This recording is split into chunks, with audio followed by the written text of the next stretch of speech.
Good afternoon, Manasi. A warm welcome to you on behalf of APAC News Network. My name is Rajneesh, and I'm the editor of APAC News. We are a media organization headquartered out of Noida, presence across India and outside India in Dubai, Singapore, and Malaysia. And we focus on multiple verticals: government, healthcare, education, enterprise, IT, BFSI, and also the startup community. So, primarily today's discussion, I'd like to roughly break it into two parts. The first part, I would like to speak specifically on Mastercard initiatives and campaigns and how. And towards the end, I'd like to speak more on the overall digital payment and this entire ecosystem, and especially the impact of the pandemic on that. So I would like to come. So maybe the best way to start would be if you can elaborate on Mastercard's journey in India in the recent years, and with specific to the sort of initiatives and campaigns that you have undertaken to sort of establish the authenticity of Mastercard here.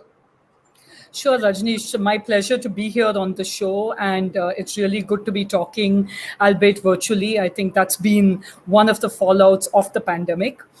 So I think at Mastercard, as for much of the industry, this has been a very, very exciting and a very challenging time as well.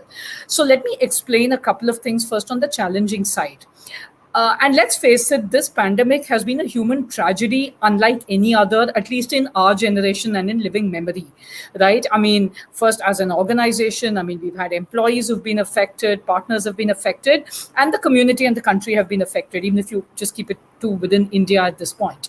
So I think the first lesson at this point, and this is something that our global CMO, Mr. Raja Rajamanna, has constantly been saying, that this is the time to serve and not to seek. This is not the time to keep hammering marketing messages saying, buy me, use me, etc.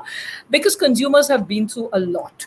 And a brand that is humane, that is empathetic, that is understanding is really going to be the one that consumers remember long after, hopefully, this pandemic has become history. So a couple of things that we did. So one community that I think did stellar service, especially if you go back to early 2020 when the pandemic, the wave one hit and we were under complete lockdown, was the neighborhood Kirana store. So this was the chemist, the small, dukandar, the milk delivery guy, the vegetable delivery guy. I mean, let's face it, we were all locked up at home, right? We were working, our kids were doing school. These were the guys who kept literally our lives running. So we ran a very empathetic, if I may use the word, digital campaign called Thank You Vyapariyon, which was literally a tribute to the small merchant. Now, to give you a bit of a strategic perspective, merchants or these MSMEs or Kirana stores are a crucial part of the Indian economy, both from a contribution to GDP and a contribution to employment. But sadly, many of them are still outside the purview of digital payments. It's a goal of the government and something that MasterCard partners with to get them into the digital payments fold. So we've run a few campaigns. Thank you, Vyapariyon was a tribute to them. We run a larger campaign called Team Cashless India, which is with our brand ambassador, MS Dhoni, literally exhorting merchants to join him in this team of digital payments, So that's again been a very interesting campaign. We've obviously had to sort of pause the on-ground activation during the pandemic, but I think that's been something that we've put a stake in the ground in. I think closer and more recent, I'll touch upon the consumer side of it. Now, I think after about 18 months, there is light at the end of the tunnel. I think with vaccinations coming in, vaccinations ramping up, people want to get back to what the old normal was. I mean, let's face it, I mean, it's great to be at home. I love my kids, but being with them 24/7, everyone wants their lives back. So I think in the run up to the recent festive season, we ran a couple of campaigns about using Mastercard in partnership with some of our banks. We did a big campaign with Citibank around uninterrupted celebrations, which featured Ritik Roshan and Shankar Mahadevan. We ran a campaign with RBL Bank, which is actually our second largest partner bank on the credit side, encouraging them to use their MasterCard. So now I think we will slowly start seeing a shift towards a little more about spending. I mean, it's great news that travel is finally opening up. I think countries are now opening vaccinated travel corridors without quarantine. So I think that's again going to be something that you will see a lot more of in the months to come. So that's kind of I've just touched upon two extremes. I think one was the whole merchant community and one is consumer, as to stuff that MasterCard has been up to. Okay, so since you have touched upon this, let's elaborate more on the partnerships, and maybe we can elaborate a little more on the dynamics of some of these partnerships. One you had with Cred, then you ran campaigns with Citibank or RBL, like you mentioned. RBL is, I think, that use Waypicker, that campaign. So the cred partnership, and even in terms of the other key partnerships. So one is, I would like if you can elaborate on them, and the second is I would like to understand how, as an organization, Mastercard sort of measures the ROI from these partnerships. Sure. What's those strategic measures? Sure. I think very good question. So let me talk a little bit about the partnership ecosystem, as it were. So MasterCard being a network, I mean, we sort of partnerships are our DNA. I mean, we can't survive without partnerships almost. So at one end, we have partnerships with banks, because they issue our cards, whether it's credit, debit, or prepaid. So they are the conduit to the consumer almost. So we partner with them to run several campaigns, which is around driving spends, around encouraging the safe use of credit cards and digital payments overall. Because again, while for people like us, this may be a part of life, there are many, many people in India. And again, that was something that the pandemic changed. It brought in a lot of people first time who started using digital payments. And this is typically true of a slightly older demographic who were forced to order on e-commerce because they literally didn't have a choice. So we educate consumers considerably about be safe when you use your card. So very simple things like don't reveal your OTP to anyone. Be careful while you're using stuff online. So not to scare them, but to encourage them to say this is a great thing to use as long as you just employ a few filters. And again, this is something that we partner with the government and the RBI, because as consumer behavior changes, this is obviously something that's essential. And as a network and as a leading network, this is something we do. So if I were to elaborate on a couple of the campaigns that you said, I think with RBL Bank, so the whole idea was use your cards befikar. So quite literally, you don't have to worry. Your cards can be used in any environment. Now, you can use them physically if you want to step out and use them. You can use them in a contactless mode. And contactless is, again, something that's seen a step jump in the pandemic. And we could maybe talk about that later when we come to the pandemic overall. But it's literally about how your card can be the one-stop shop for everything that you may need, be it groceries, be it food delivery, be it, riding a cab or whatever. And with that, as I said, safety tips like don't reveal your OTP and stuff. Now, the interesting thing over here is these are important messages, but the tonality in which they are delivered, it has to be credible and it has to be relatable to the consumer. Now, if I sit there as a brand and say, hey, you listen, stop revealing your OTP, beyond a point, I mean, people are going to tone out, right? Because consumers are literally bombarded with messages. So that is when, if you get in credible celebrities and influencers, so we used Ayushmann Khurrana, we used Mirabai Chanu, and remember that was close to the Olympics, and she opened India's medal tally at the Olympics this time.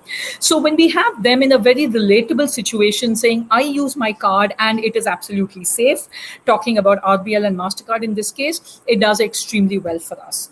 Now, you had also asked about how we measure ROI. So Obviously, with any marketing campaign, there are two sets of ROIs that we measure. There's a brand ROI and a business ROI. So brand is obviously one is for each campaign, what's the reach that it's delivered, what's the engagement, what's the tonality? Because let's face it, you can buy reach, but has it really engaged? What has been the spontaneous audience response? These are some of the things we really measure. And overall, what's been the impact on brand equity? Obviously, we don't measure equity impact for every single campaign, but overall, what's been the impact of all of these on our brand equity? From a business metric, we obviously try and measure, has there been any uplift in spends if it is an overall spends campaign, or if it is specifically about, say, contactless or e-commerce or overseas travel once that opens up, then those will be the specific metrics. Again, I would just like to quantify that this is a combination of an art and a science. I mean, I don't think anyone's ever evolved marketing to the extent that you can literally measure the dollar impact of every dollar that you spend. But obviously, so some of it has to be a gut call. It's also about the relationship, it's about the partnership, it's about the longer term, what you want to do together. But at some level, yeah, you have to keep that filter as well. So I think it's a fine balancing act that one does. Now, coming to Citi, Citi is obviously, again, it's actually internationally one of Mastercard's biggest customers, very high-end affluent portfolio. And Citi caught on to the fact that they want people to spend during the festive season. Now, it's obvious that this festive season, literally starting September onwards, Diwali, now all the way up to Christmas and New Year, is a time of great spends. And the whole idea was spend on your Citi card because you could get great rewards and it's safe and so on. And we used the format of a music video with the song being composed by Shankar Mahadevan. It was a video featuring Hrithik Roshan. So again, the mood was very buzzy, very upbeat. A music video is always tricky because it literally comes down to the genius of the composer, in this case with Shankar Mahadevan. And some of those, when they really go viral. So we did a similar one last year in 2020 with Citi, which was literally about celebrations during the pandemic, So it was about virtually coming together. And that featured the actor couple Rajkumar and Patralekha, as well as, again, with the music being with Shankar Mahadevan. And that, again, is something that's done really well. So again, as I said, it's a combination of an art and a science. You obviously research whom you go with. You try and identify brand fit. But then beyond a point, it is a bit of there is that X factor that fortunately we've got right more often than not. In terms of Cred, it was a very interesting partnership. So Cred, for a few people who may not know, it's actually an application that was started to encourage people to pay their credit card bills. And via that, they've really built a successful affluent community. And we partnered with them to embed a very interesting facet of our brand, which is the sonic tune. So Mastercard, like a few other brands globally, has an audio tune or a sonic tune. So like the visual logo of the intersecting circles, there is the sonic tune, and we've embedded that in the Cred app. So every time somebody pays their Mastercard credit card bill on Cred, they get that sonic tune. So you build the reassurance of the brand on to the audio medium. So those have just been a few. I mean, I can talk endlessly, but I think I'll hit pause and take further questions. Okay, so the pandemic impact we'll talk in detail later, but here just as you correctly mentioned, ultimately when you are looking at ROI, both in terms of the brand equity as well as business, and brand equity is more subjective here. This measure of art and science that you measured, that you told, but what the pandemic has done is very suddenly and uh, what I would say unexpectedly, the dynamics itself changed. Obviously, in terms of digital spending, and as you mentioned, maybe the older demographics who are sort of compelled to do so.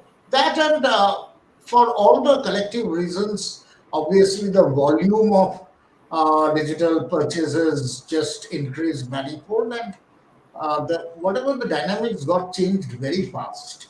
And when, say, Mastercard as a company, in terms of having this right balance between brand equity and business metrics, was working on a sudden plan. How did you manage this sudden shift in terms of from the marketing perspective. Other than the earlier what you mentioned, the empathy part, that is perfect. Other than that, end of the day, as a financial entity, you have to look at the hardcore business also. So how No, did you no, balance? absolutely. So you have to look at the hardcore business, and I think sometimes people are a little wary of saying it. But as you said, I mean, businesses exist for a reason, and one shouldn't shy away from that. So I think a couple of things with the pandemic, and my personal experience has made me realize it is not just is it possible that, but it's necessary to marry the two, which is the hardcore business objective with the softer, empathetic style.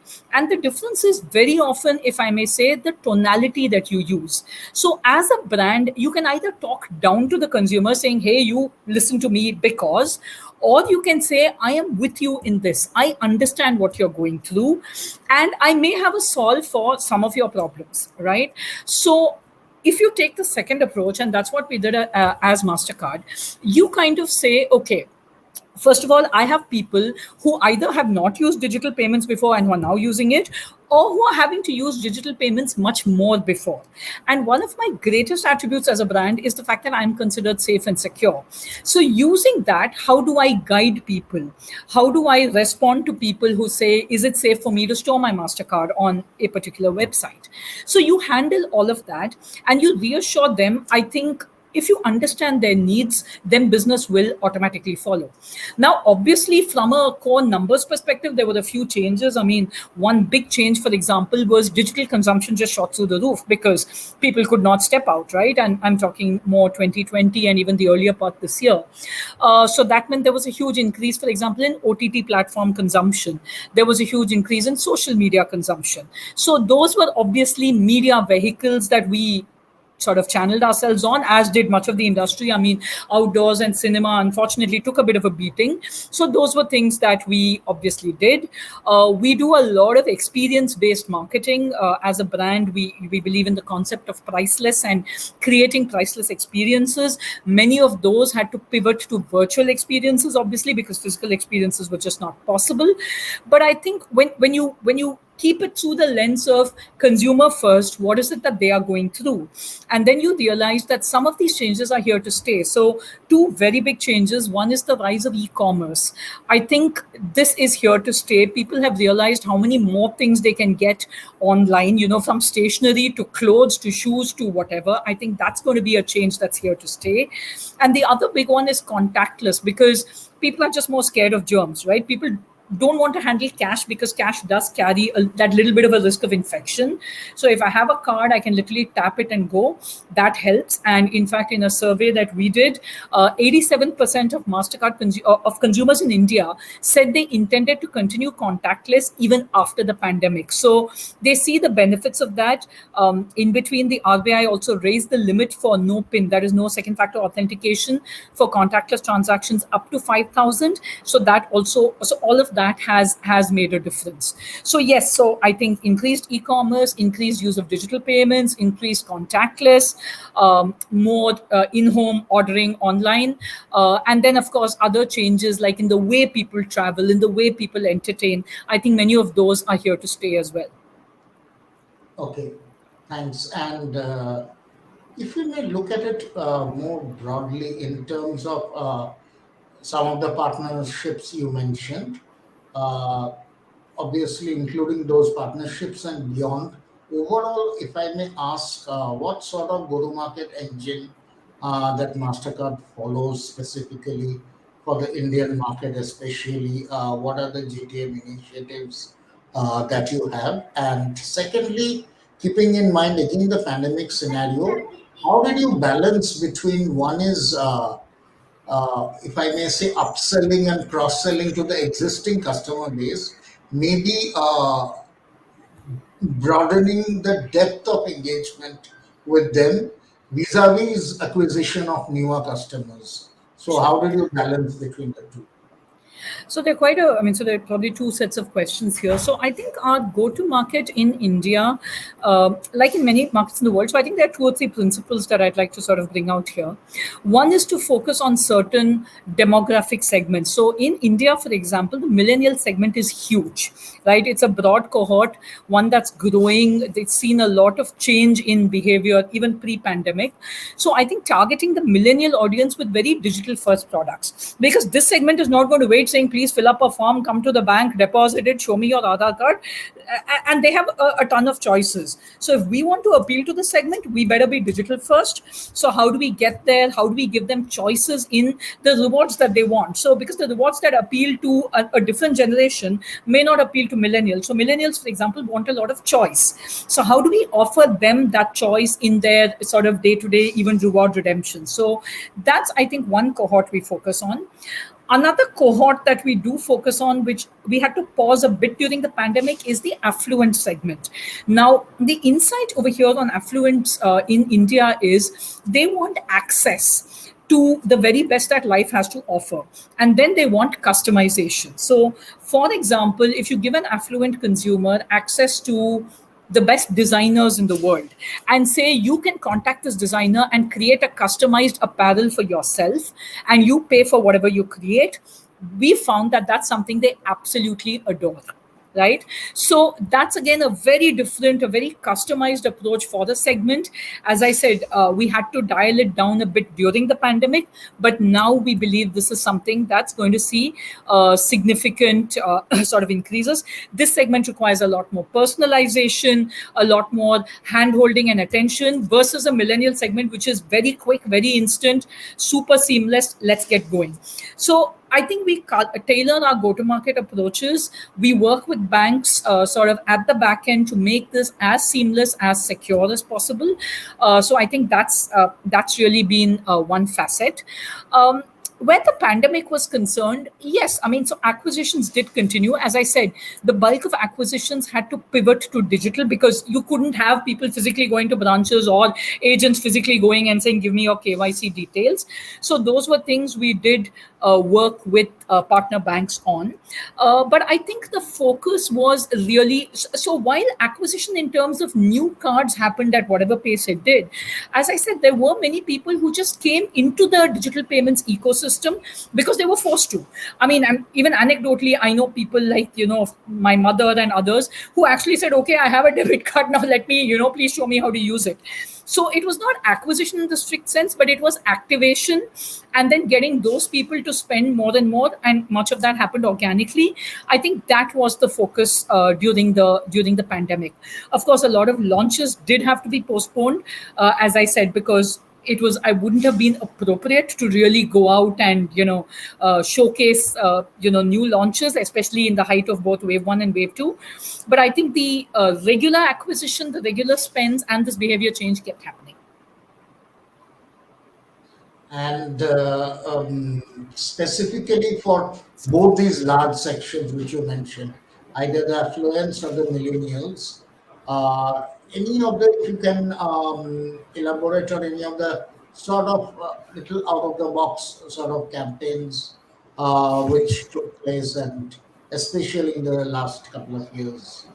Oh, yeah, absolutely. So, for millennials, one of the big passion point areas is gaming, e-gaming, esports, which is a big thing in India. So, Mastercard sponsors the League of Legends, which is Riot Games, one of the biggest esports tournaments in the world. And it's absolutely huge in many countries in Asia, Korea, Taiwan, so on. I mean, it's like a religion there. It's probably what cricket is to us. So, we've started working with some of the banks on that. We ran a very successful campaign with HDFC Bank, where we offered gaming rewards to their millennial segment. They have a segment called Millennia, which is on Mastercard, on credit and debit.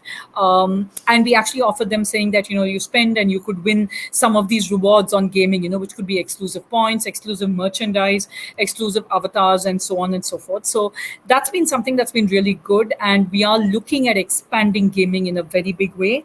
So that's, I think, something from the millennial segment.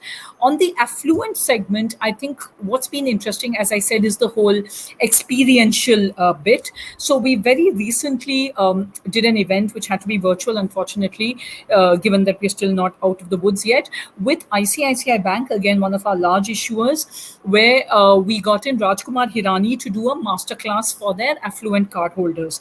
So this is, again, as I said, about the customized experiences, the chance to ask questions, the chance to get customized autographed merchandise.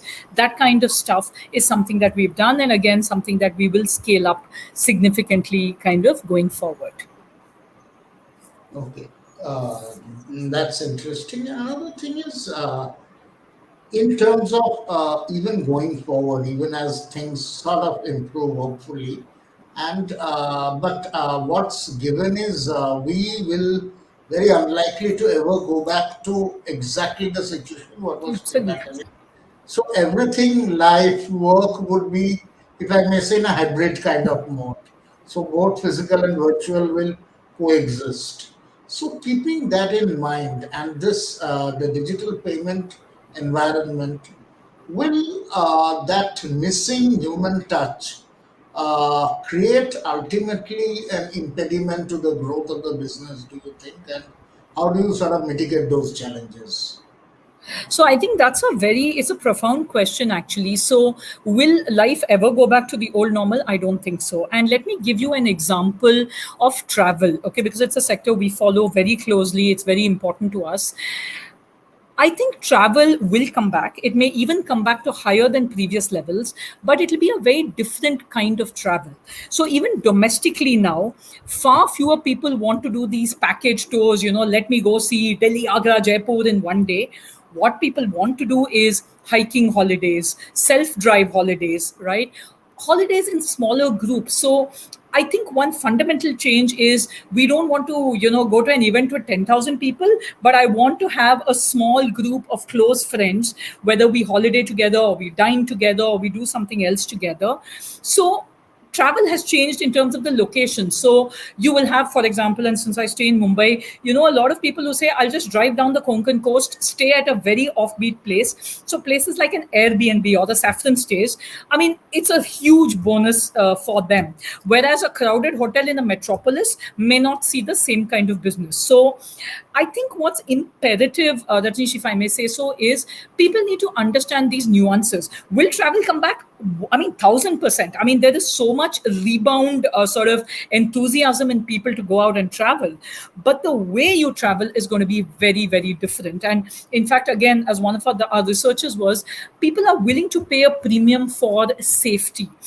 So if you say that there's a flight, and I'm just making this up, that's, completely safe and sanitized and all of it, will people pay a premium? Yes, they will, because it is so important, and people have been so personally affected by COVID that it's about really keeping those things in mind. So I think all of us as marketeers and as human beings need to understand that things have changed forever.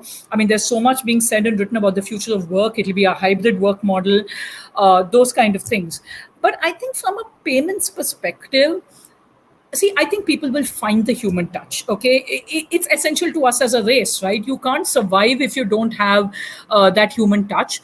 But as I said, the human touch will come in different ways. It may not come in a 20,000 people concert. It will come in a small group of people getting together and doing stuff. So I don't really see payments per se being impacted by that. If at all, I actually think it'll be positive, because people want payments to be seamless, safe, and secure. I don't want to waste my time saying, let me go to a bank, let me stand in line, let me do this, let me do that. Give it to me on my phone, give it to me on my computer, give it to me on WhatsApp. Make it safe, make it secure, right? You're an important part of my life, but you're important only if you don't cause trouble.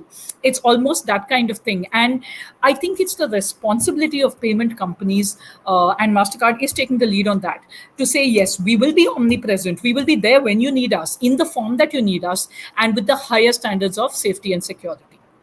I think that's the fundamental shift. Another very critical shift, we touched upon this in bit, especially this new delta which got added. As we mentioned, either they are this older demographic, or or people who have not been digitally very savvy or aware, even I might say. So now the challenge is there on two fronts. One, you touched upon it, making them secure, ensuring security for them in their digital payments. That is one. And the second is, as a financial organization, regulations and conforming or complying to those regulations is always a big challenge for a financial organization like Mastercard. So, in light of these new, if I may say, the consumers that got added and who are typically, if I may say, digitally unfriendly, how do you ensure the security and, from your part, the conformance to the regulations with these new set of customers? Sure. So I'd say this in two parts. I think so. Conformity and compliance to me is a base level. It's something that every responsible organization will do, and Mastercard obviously does it. To me, brand trust is a level higher. Right, it's a promise that a brand makes, which tells consumers that, listen, we are here for you. We understand what you're going through. If you're a first time digital user, we are here working with our partner banks to handhold you. We will do as much as we can. Now obviously nobody can promise 100% safety, and especially if unfortunately out of ignorance or whatever people get conned, and you and I and all of us know that the world unfortunately has enough shall we say opportunists who take advantage of people's naivete almost. But I think the brand promise is to say we do what we can. There's a technology angle to it, there's an analytics angle to it, and just given the scale and size at which Mastercard operates, we are able to operate at very very high standards of safety. And then there is a promise and a trust that says we make the safety accessible to you. Safety is not some mumbo jumbo that's there that you need a PhD to decipher. Safety is something that we will walk with you on your journey.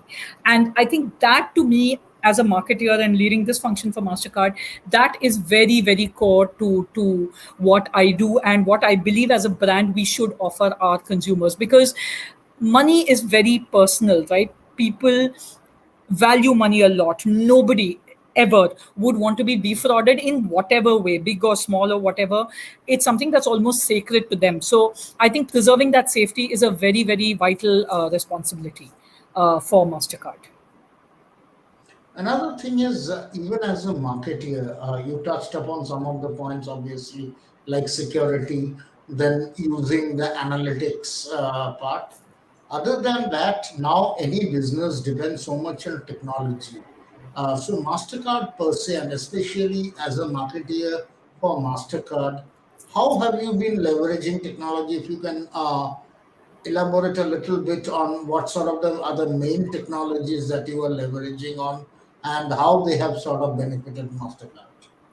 So we used actually Mastercard is actually a technology company in the payment space.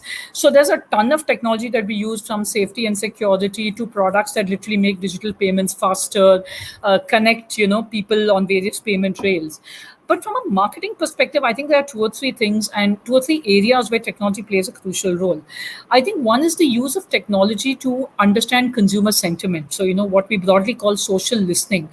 Because let's face it, asking a consumer a question, now whether you ask it physically, virtually, or whatever, is artificial, right? If somebody lands up at your doorstep and says, please fill in this questionnaire, you are going to give a conditioned response. What is natural is what you share on social media, what you share on the internet.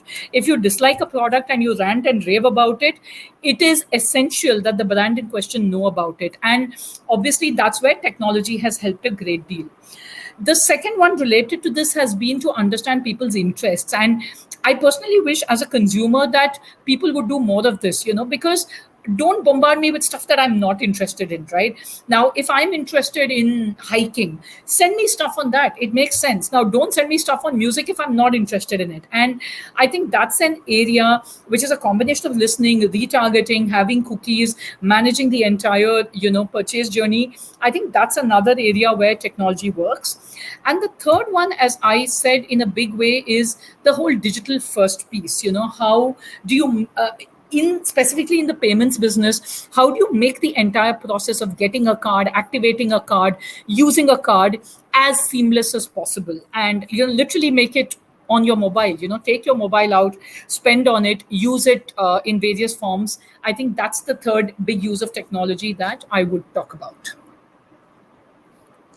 And lastly, I would like to ask, again, as we agreed upon that it's going to likely be a hybrid world. So, keeping that in mind, and if we ask for the next maybe 2 to 3 quarters, what are going to be Mastercard's key focus areas specifically for the Indian market, and accordingly, what are going to be the big initiatives? So I think a couple of things that I see definitely happening. One is I spoke about the rise in travel. There will be, and we've seen now Singapore's opened. I think the US is now opened. So we will see a huge increase in travel, both domestic and international. But as I said, the mode of travel, the kind of destinations, the kind of things people will do will change. So from a Mastercard perspective, you can expect to see a lot of focus on travel. In fact, we are just starting to promote Dubai as a destination. We sponsor the Dubai Expo. We've tied up with one of our partners, Thomas Cook, to offer some good discounts. Because Dubai was one of the first corridors to be open to Indians, and now as other corridors open, we will start that in a big way.